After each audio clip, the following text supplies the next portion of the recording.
I could pick one thing that's improved my wing foiling the most in the last year and a half. It's been committing to using the harness line in all of my sessions. It's improved my wing foiling a massive amount, and it's also allowed me to pick up para winging a lot quicker than I thought. I wanted to cover where I started with the harness, where I am now, and give my recommendations on the right gear to use if you're someone that has never used a harness before, so that you can do this safely and without damaging your wing, having nasty crashes, and overall end up enjoying the experience of using a harness with your wing. So to kick things off, my first harness setup, I'll actually grab it, it probably makes more sense. My first harness setup was very similar to this. It was actually the previous model of the wing belt from Forward Whip. And what was great about this was it wasn't a massive commitment. Like, I didn't have to go and buy a whole new impact vest. I could just chuck the belt over my impact vest and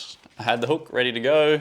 The other great thing, like, slides out of the way, so I didn't have to worry about dinging my board up. I think the belt is a great spot to start because it allows you to position a hook either low, high, you know, play with different placements and really find what suits you the best. Alongside that, I also used the Wing Harness Line 2.0. So I pull up the Forward Whip website, you'll see I started with this wing belt, and then this wing belt 2.0 is what I had, which was what I just showed you, and it was really great. Had that little bit extra back support. They've actually released a 3.0 now, which even has more back support again.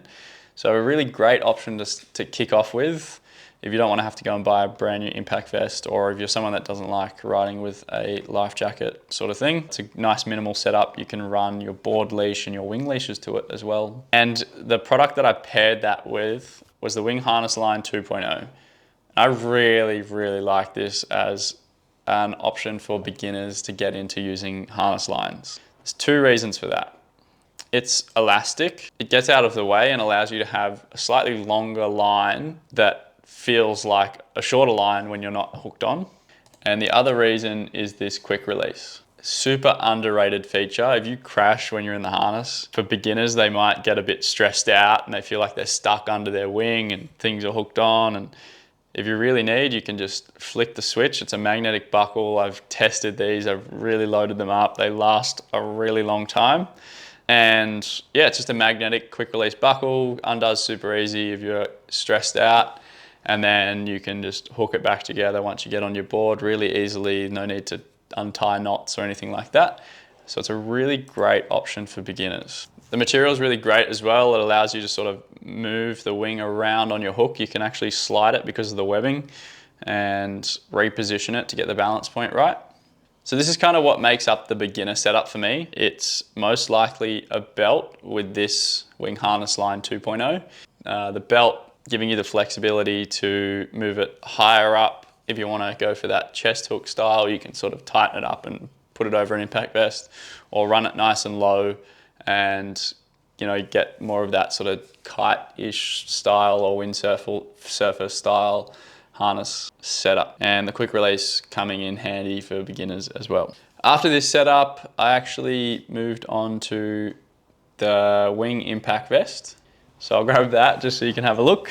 And this is my current setup. I wouldn't say, if I was full on racing, I probably wouldn't specifically use this setup, but it has the hook in a really nice position height-wise.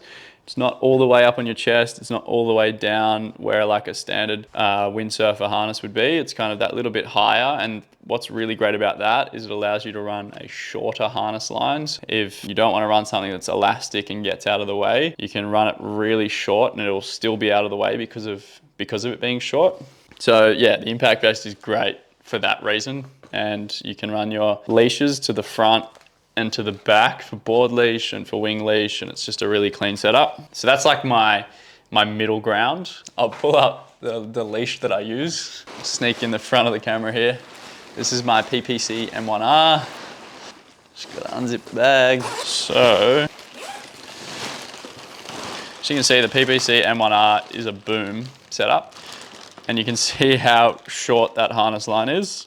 It's just a bit of Dyneema that I've spliced up, and then I've actually stolen the webbing from the wing harness line 2.0 because I wanted to have a shorter setup. Yeah, I've just put a little bit of stitching into it to hold it in place. So you still get that nice sliding ability because of the webbing, but I was able to really shorten it up and have a really firm harness setup. And for me, I like running the harness super wide so that I can slide the hook back and forwards. I think there's sort of two camps with this. Some people run it like a small loop that's a bit longer, and that gives them the adjustment because the loop can angle. Whereas I kind of like the idea of sliding in that pivot point to change where it loads up back to the seat. So yeah, I have that sort of Dyneema setup. The other option that I see a lot is like the kind of like hose setup, like plastic, sort of more rigid setup. And I think those are potentially easier to get hooked into. I'd almost say they're heading towards the more like advanced racing style setup. I like the simplicity of a bit of rope. It's just, it's soft, it doesn't hit you in the face, and if it does, it's not that bad. Yeah, it's lightweight as well, which is nice. One thing I have noticed with my current setup was it's taken a bit of time to get used to having that on the boom. So I was previously using the F1 Strike, and I had the PPC M1X with handles as opposed to the boom. And there's the gap where there's no handle that you can really hook into, get your hook past the height of the handles closer to the strut and really make sure that you're going to grab the harness line. It's taken a bit of practice to make sure that I kind of give the rope the right type of momentum so that it kind of flicks onto the hook. With practice, it becomes super easy and works really well. So if you're after something simple, give it a bit of time and you'll be able to use it, no worries. But if you want something that kind of works out the gate, I think those windsurfer style plastic covered, more rigid harness lines with the Velcro attachments are probably a better option, and you'll just have to play around with lengths and things like that to get them right. I touched on it a little bit with the beginner setup, with the belt being able to change the hook height, and also chatting about the impact vest with the hook in that sort of middle ground. I have been a really big fan of the higher hook because it just means the distance from the hook to the wing is a lot less, which means you can run a shorter harness line. And I think for me, I've really enjoyed having a short harness line.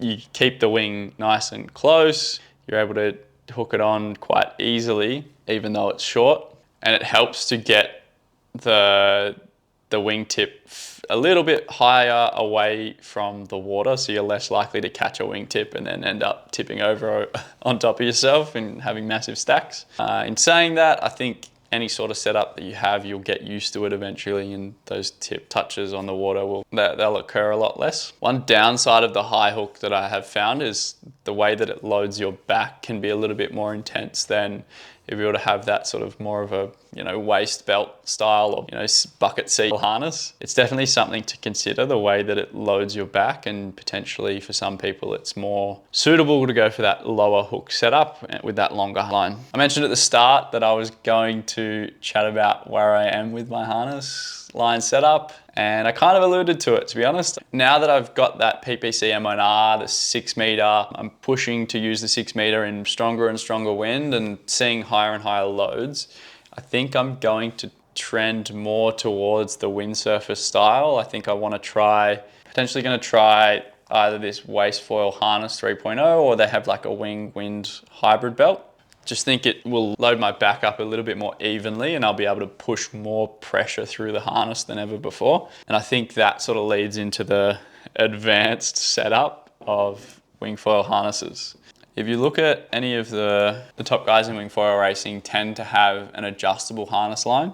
A good example that I've seen of this is seen on, I think it's Lisa Windsurfing.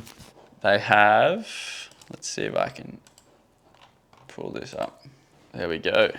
They have this setup, which is essentially that rigid style cover, like I was talking about, that plastic cover.